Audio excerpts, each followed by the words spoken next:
Hi everyone. Before I start this last chapter, I just want to give a quick little notice that during this timestamp here, there is a minor description of sexual assault. Nothing too graphic, but it is in this story nonetheless. So it is near the ending of it. So if you would like to skip this part, feel free. I just wanted to put this little viewer discretion here before I start.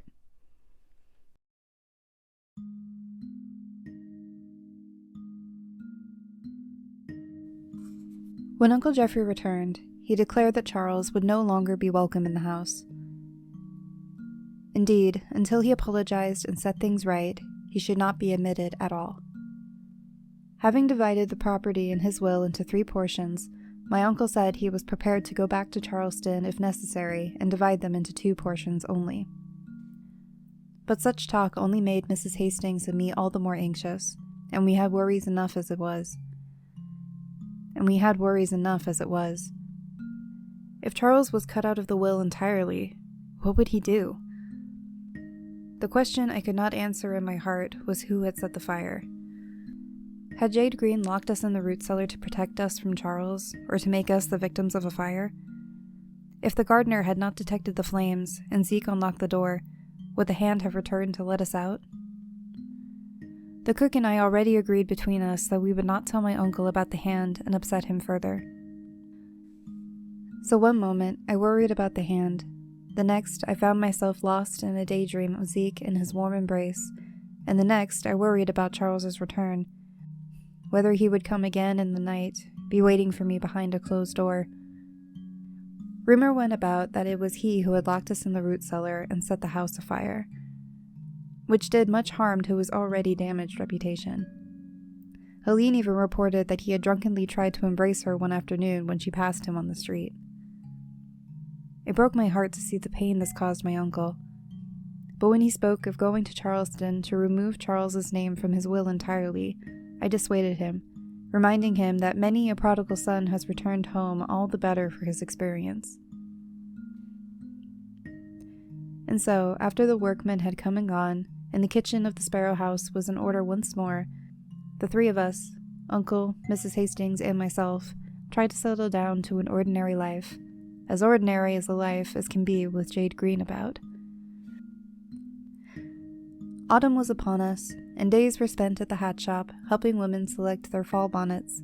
Evenings found me playing the piano for my uncle, engaging in a game of checkers, or reading aloud to Mrs. Hastings as she did her embroidery work in the parlor. And when I could, I met Zeke at the back of the garden, or we kissed in the wagon riding home. He was quiet as to the hand, however, more solemn than I had ever seen him. "I can't explain it," he said to me, "but I know what we saw. You didn't imagine it, Judith. I was mistaken." Mrs. Hastings, however, was clearly upset. I knew what she was thinking when the breeze suddenly blew a curtain or a paper slid from a chair across the floor. Any slight movement anywhere in the room made her turn quickly, and I noticed she was more careful where she put her feet. We kept our fears from Uncle Jeffrey, however, for he had Charles on his mind, and that was enough. A fortnight after the fire, my uncle stood at the window after dinner, gazing upward at the sky. "It's hurricane weather," he told me, "and the fishermen say it's a hurricane sky." I had never been through a hurricane, of course, and found such talk full of adventure, but Mrs. Hastings did not share my excitement. "I have lived through several in my time. I would not like to go through one again," she said. There was much talk in the town of the coming storm, if indeed the fishermen were right, but it seemed so distant. The women of Whispers, in fact, were thinking ahead to Christmas, ordering their holiday bonnets. I frequently went to the window of the hat shop, however, and glanced at the sky. "Oh, I wouldn't pay it much mind," said Violet, trying on a brown and yellow hat that she had just made for a grand lady in Savannah, who would have none other than Helene's hat shop make all of her fine bonnets and send them down by carriage. "There is always talk during hurricane season, but one rarely strikes us." riding home in Zeke's wagon as he made his deliveries. I listened to him tell how the sea turned up in a storm, waves 18 feet high. "It's the land farther up that gets it most," he said, "especially Cape Hatteras in North Carolina, which stretches out into the sea." But I wasn't thinking of the sea just then. I was thinking of Zeke's back, his shoulders, 2 round swells that rippled and rolled beneath his shirt. And I thought that if I could have Zeke to protect me always, what harm could possibly befall me? It was at night when the fears unloosened themselves and roamed within my mind. For as long as Charles was without the house, plotting against those who were within, and the ghostly hand, was hiding who knows where, how could I think about future happiness? There were even times, God forgive me, in the darkest night within my wakefulness, unleashed every fear within the human heart, and I trusted no one. Was it not possible? My mad mind would venture that my uncle had not gone to Charleston at all, but was himself responsible for the hand, just to frighten me and drive me to the same fate my mother had suffered. Or that Mrs. Hastings and Charles were in a plot together, and although it appeared he had stolen her earnings, hers and mine, in truth they had merely made it appear so, and would split my portion between them. Even Zeke at times seemed suspect. What if, in spite of all his protestations, he were responsible for the hand, and after Mrs. Hastings and I returned to the root cellar, it was he himself who had locked the door? Of course, none of this made much sense, for why would my uncle, Mrs. Hastings, or even Zeke wish me harm? And then I would be rocked by the worst fear of all, that everything I thought had happened, in truth, not happened at all, and that only by the kindness of others was this lunatic girl allowed to live in whispers, protected by her uncle and his cook.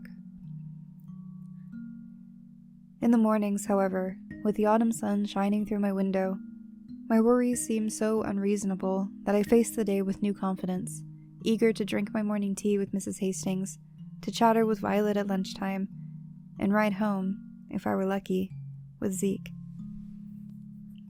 But this particular Saturday, I awoke to such a wind that all the shutters on the Sparrow house rattled and shook.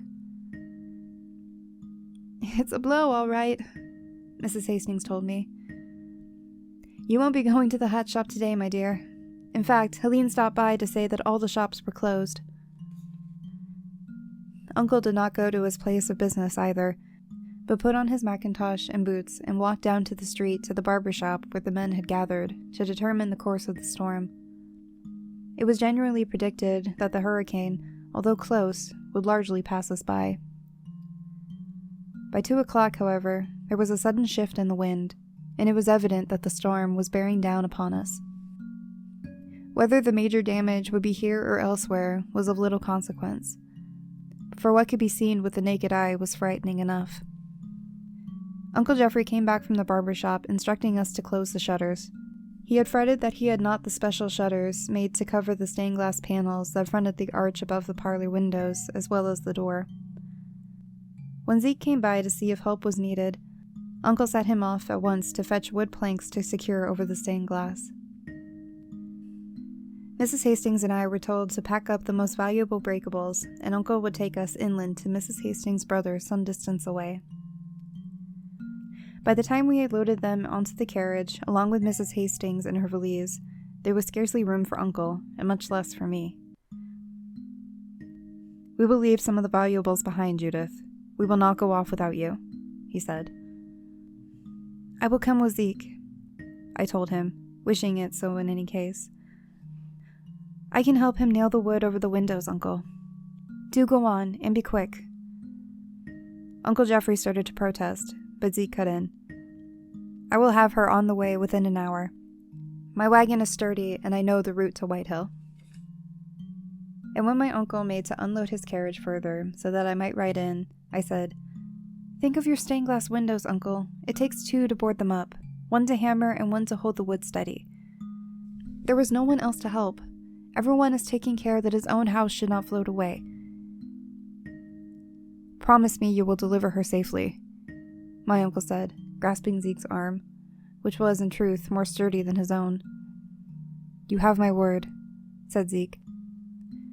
And so my uncle and Mrs. Hastings departed, the horse splashing through water that was already rushing down the street, and Zeke and I set to work nailing the boards over the yellow and purple glass that adorned each window overlooking the front porch. The wind howled so fiercely we could scarce hear our own voices. The wind blew sideways, almost knocking me off my feet. When we were nailing the last panel, Zeke yelled, "I can finish this myself, Judith. Go pack your bag and be sure that the house is locked up. We must be on our way before the water gets any higher." Hurrying to my room, I pulled out my smallest valise, and in it I placed my shawl and linens, my stockings and brush. I folded my best gown with the lace around the bottom, secretly dreaming of being unable to reach my uncle, and hence stranded somewhere with Zeke for the night, wrapped in his strong arms. The very thought made my pulse race. There were footsteps on the stairs, and I thought of showing him my nightdress before I packed it, so that he might imagine me in it. In fact, I was holding it to me as I stepped out into the hall, and then I choked back a cry as I saw my cousin advancing towards me, with a lecherous look as I had never seen on his face. With a scream, I dashed back into my room, slamming the door behind me, but before I could turn the lock, the door burst open, and Charles came inside. "Get out!" I said, noting his drunken gait. Yet my eyes were reverent on him, for they were not the eyes of a man in a stupor so much as a man driven by lust and rage. Indeed, as I challenged him, he merely laughed, and was already, to my horror, unbuttoning his waistcoat. I flung myself across the bed to reach the other side, and yanking open the drawer of my bedside table, retrieved the knife I had once hidden there. As I stood, the knife raised. It seemed to only excite him more, and he laughed menacingly as he approached in a half-circle, hands out in front of him like a wrestler. "If you touch me, sir, this knife will stab you through," I told him, but his eyes only glowed with the challenge. That's what she had said, only she had a cleaver. He laughed. "Jade Green?" I gasped, thinking of that poor creature hiding on the attic stairs. But not for a moment did I take my eyes off Charles, or my hand from the knife. With my other hand, I tried to open the window behind me, in hopes of escaping that way if there were no other. But it rose only a little and stopped, the howling wind and the rain rushing in through the opening of the shutters. "What I asked of her was so little," Charles went on. "The same I asked of you. A kiss. Only you wouldn't give it to me, would you? So I shall take it now, orphan. And more besides." "You shall not!" I cried. "Zeke is here. He will come." I moved further away from him, but I saw I was being backed into a corner between the wall and bed, and screamed out in terror. "He'll have to break in first, for I have locked all the doors," said Charles, and with that he lunged for me, grabbing my waist and forcing me down onto the bed. Again I screamed, but he pressed one hand over my mouth. Desperately, I held on to the knife, though my strength was no match for his, and I could not move my arm to strike him. "Don't be stupid, orphan," he said, his whiskey breath in my face. "You knife me, and I'll do the same to you that I did to Jade. You stab yourself with your own hand, only it will be mine guiding it to your heart." With that, he was upon me, pinning my arms to the bed and forcing the knife from my fingers. Was it over then? I wondered. By the time Zeke broke in, would I be ravished, losing not only my honor, but possibly my life? And then I saw it. The hand. It was climbing swiftly up the bedpost now and onto my pillow. Charles pressed me down with one knee as he began to unfasten his trousers, then startled suddenly as he glimpsed at the hand. He let out a cry, reeling backward as I leaped from my pillow and grasped his throat. In the same instant, I slid from the bed and ran screaming from the room, half tumbling down the stairs. There was a pounding on the front door. "Judith!" came Zeke's voice. In shock, I opened it and pulled Zeke inside, speaking incoherently. He clutched my shoulders. What's wrong with you? Why did you lock the door? We have to leave at once. Zeke, come, I cried, and he followed me up the stairs. I told him briefly, in gasps and sobs, what had happened. In my room, Charles lay dead upon the floor, his shirt-waist out, his trousers unbuttoned, the butcher knife still clasped in his hand. His glassy eyes stared unseeingly at the ceiling, but the marks on his neck were already beginning to fade, for the ghostly fingers told no tales. The hand that had come to save me was nowhere in sight. Zeke and I clung to each other until our shaking subsided. Then he picked up my valise and, with one arm around my shoulder, hurried me down the stairs. We closed the door behind us, and a torrent of rain hit our faces. Beyond the iron gate, the street had become a river. Dusty the horse whinnied and then lowered his head against the gale. We were the last wagon to leave Whispers. "Hurry," Zeke said. As I climbed into the wagon, glancing one last time at the house, a sudden movement caught my eye. Clawing along the porch roof from the back of the house came the hand. The fingers made their way across the shingles to the drain pipe, and then began their slow descent. The horse and wagon began to move, and I could feel the warmth of Zeke's leg against mine. But I turned in my seat, and my eyes riveted upon the hand. Down it came, lower, then lower still, until it reached the swirling water and disappeared forever.